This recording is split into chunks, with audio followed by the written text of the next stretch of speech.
So they let that jury go, and we had to pick a whole brand new one the next day. Now, the first time we picked the jury, we told the judge, we're going to let you decide punishment, right? But after they dismissed that first jury and we did the second one, we decided we're going to let the jury decide my punishment, not the judge.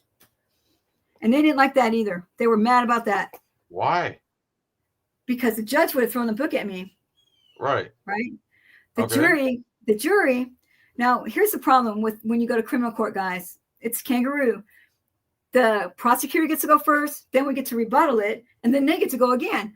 Well, every time it was his turn to go on the last part, he would say stuff like, these people right here, they go to people's businesses and they follow them out to their cars. They go to the church and follow them out to the families. They go to the church restaurant so they get eating at the restaurant and they go over.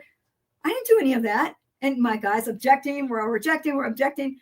No, overruled. And they painted a picture of me like I was the scum of the earth, right? That we couldn't even do anything about. And that's what the jury carried into the back room. Now, when they came out, right, not guilty on the fire one. Unbelievable, right? It didn't meet the criteria, right? But so what happened? Hold on. The jury didn't get to see any of these videos?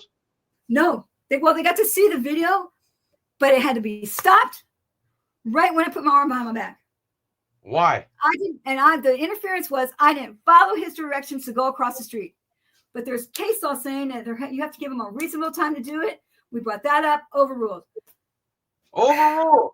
Yeah, all overruled. Oh, we also brought up in the courtroom is that, well, we couldn't bring it up because he wasn't on the stand. My lawyer got the stuff that he was working on in his car. He wasn't doing any kind of investigation. He said that on the affidavit, the reason why he came out to confront me, he was afraid I was going to walk up to his car and film what he was doing. I didn't even see him. That's why. So what if you went up to his car? He said he said that's why he was going to make me go across the street because he was afraid I was going to interfere with him. And that's another thing we pointed out to the jury, but we couldn't because he wasn't on the stand.